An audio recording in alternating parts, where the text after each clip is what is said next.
Good evening. Today is Monday, August 3rd, 2020, and this is the second in a series of videos presented by the Oklahoma Federation of Democratic Women's Clubs in commemoration of the centennial birthday of the 19th Amendment to the United States Constitution. Our video series is entitled My Centennial Crush, My Suffragist Shero. Throughout the month of August, we will recognize and honor the women whose blood, sweat, and tears secured the right to vote for women and who moved women forward towards full equality. When suffragists gathered in Seneca Falls, New York in July 1848 for the first Women's Rights Convention, the convention advertised itself as a convention to discuss the social, civil, and religious conditions and rights of woman. However, they only advocated for the right of white women to vote. No Black woman attended the convention. None were invited.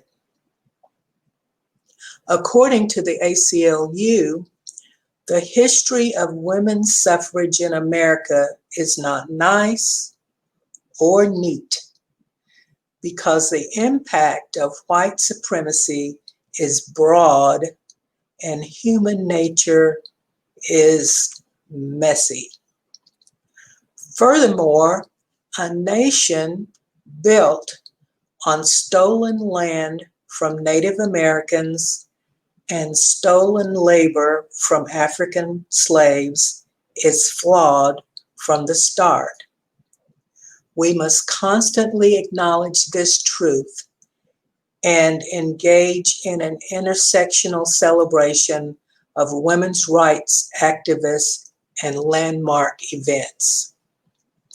Despite the messiness and prejudice and their exclusion from the history books, there were many pre-Civil War African-American women suffragists. Harriet Forton Purvis and her daughter Hattie Purvis were part of a family of abolitionists and suffragists. Both mother and daughter were also associates of Susan B. Anthony. A study of the Purvises confirms the 19th century intersectionality between women's suffrage and voting rights for African Americans. Harriet Davy Forton was born in 1810 in Philadelphia, the daughter of James Forton and a wealthy African American inventor and businessman, and Charlotte Van Dyne Forton, an educator and abolitionist.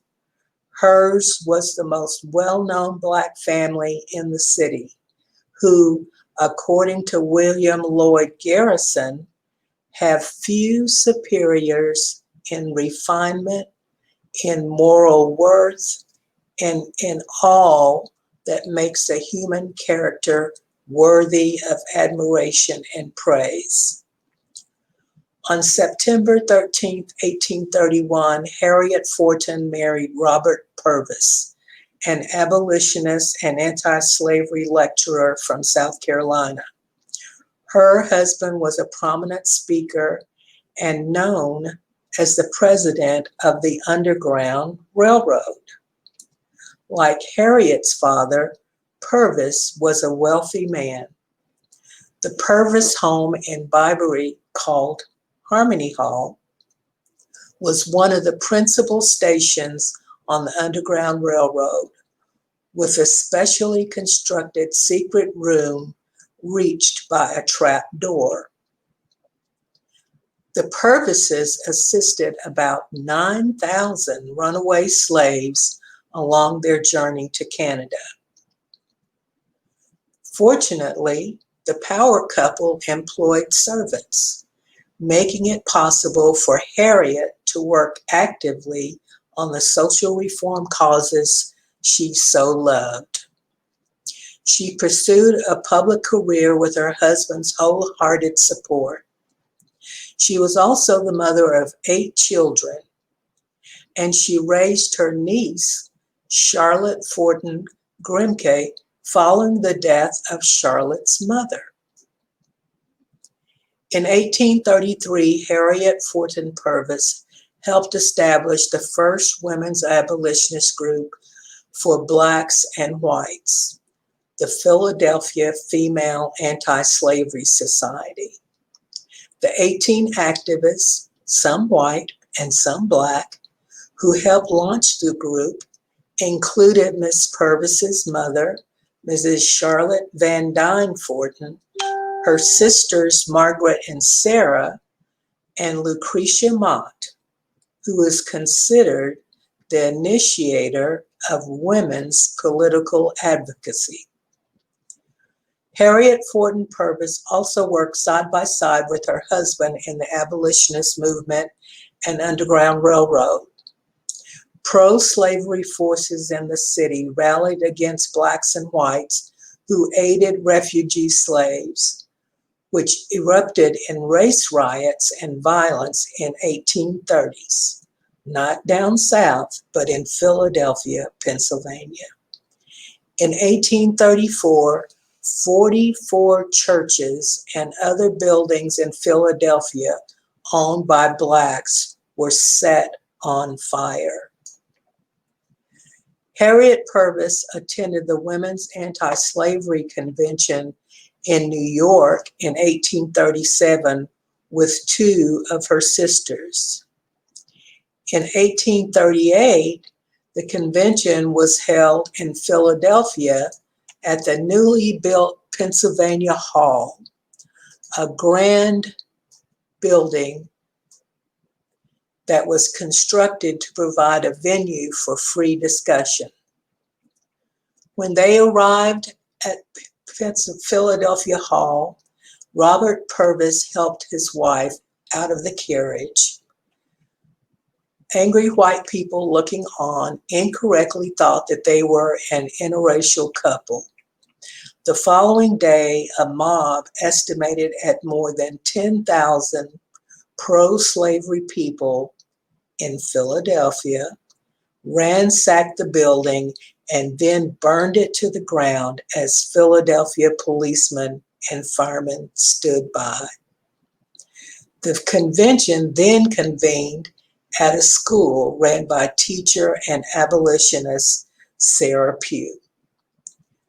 Not put off by the riot in the previous year, Harriet served as a delegate at the 1838 and 1839 conventions. Unable to rent a hall in Philadelphia in 1839, the convention met at a riding stable.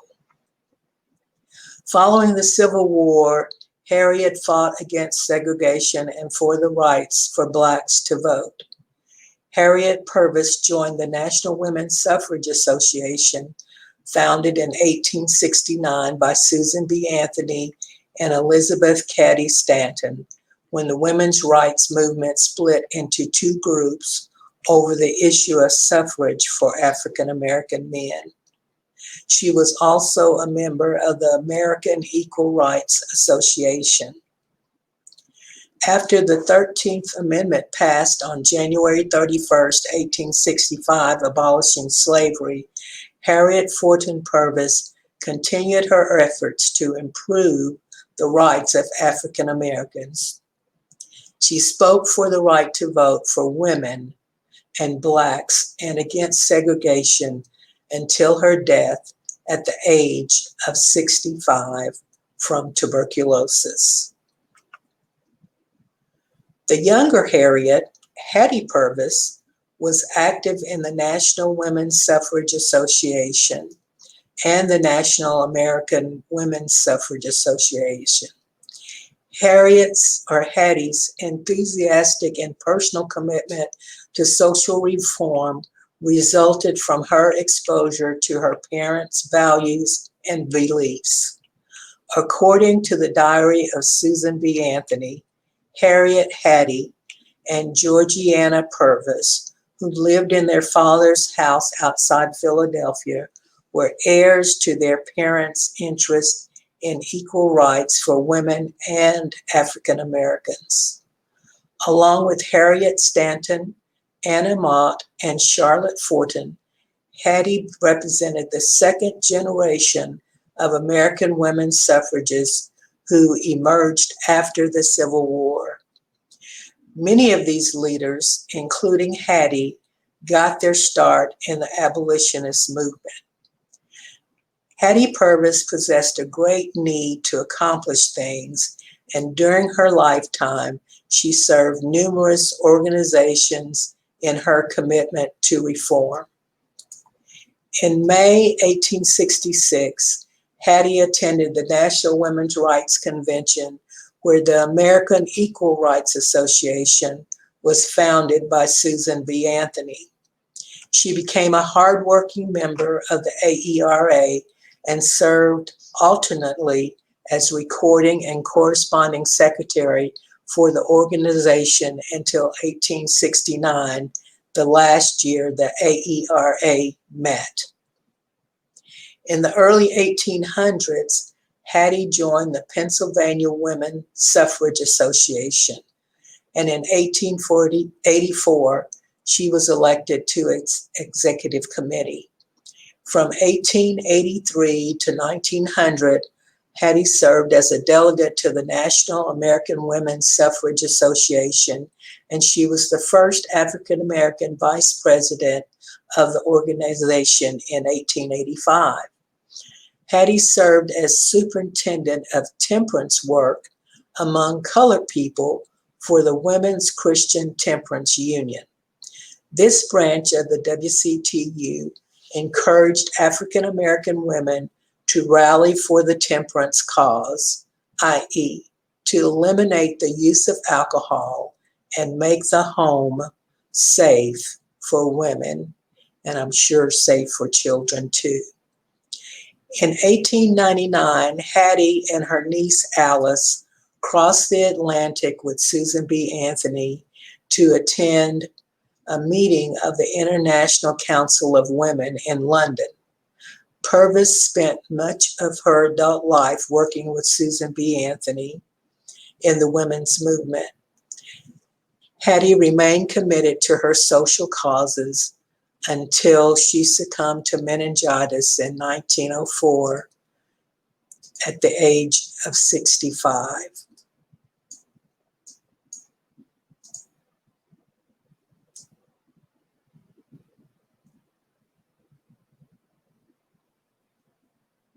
She strongly believed to do good is my religion.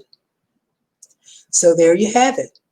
The cause of equality and voting rights of African Americans and women intersected long before the Civil War. In addition to Robert Purvis, other men who worked alongside the Purvises and Miss Anthony and Miss Stanton were the acclaimed orators Frederick Douglass and Charles Lennox Remond, and the journalistic crusader William Lloyd Garrison.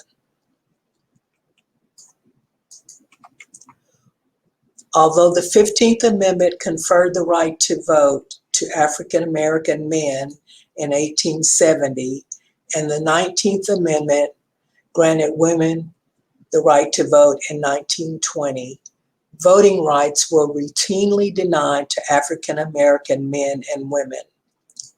While the 15th Amendment barred voting rights discrimination based on race, it left the door open for states to determine the specific qualifications for suffrage. Southern state legislatures used such qualifications, including literacy tests, poll taxes, and other discriminatory practices to disenfranchise most Black voters. In 1965, President Lyndon Johnson signed into law the Voting Rights Act, which banned literacy tests and other methods used to disenfranchise Black voters. The following year, the U.S. Supreme Court ruled in Harper v. Virginia Board of Elections that poll taxes, which the 24th Amendment had eliminated for federal elections in 1964, were unconstitutional for state and local elections as well. Unfortunately, in 2013, the Supreme Court struck down a key provision of the Voting Rights Act. As a result, a number of states have passed new restrictions on voting, including limiting early voting and requiring voters to show photo ID. In the 3 years after the Supreme Court's 2013 ruling, local officials across the country shuttered 868 polling places. The number increased to nearly 1,200 last year. The right to vote is the cornerstone of democracy and belongs to all citizens. We must remain vigilant to ensure that women, students, senior citizens, and people of color are not further disenfranchised. In the age of COVID, this is a tall order, but we must keep our eye on the prize. We sincerely hope that you enjoyed today's program. We're still open to add more very important Democratic women who would like to present their Centennial crush or Suffragist Shero. We would love to add you to the schedule of presenters. Presenters must be a member of an OFDWC club, an elected official, a Democratic candidate on the November 3rd ballot, or a member of our Oklahoma Democratic Party leadership. Remember, we are indeed stronger together. We must do all we can to support our Democratic candidates. Contactless literature drops, postcards, phone calls, and donations. Please continue to stress the importance of voting by mail to your friends and family. Help them sign up for absentee ballots and remind them to complete and mail their ballots early. We must win big on November 3rd, 2020. Thank you, and be safe.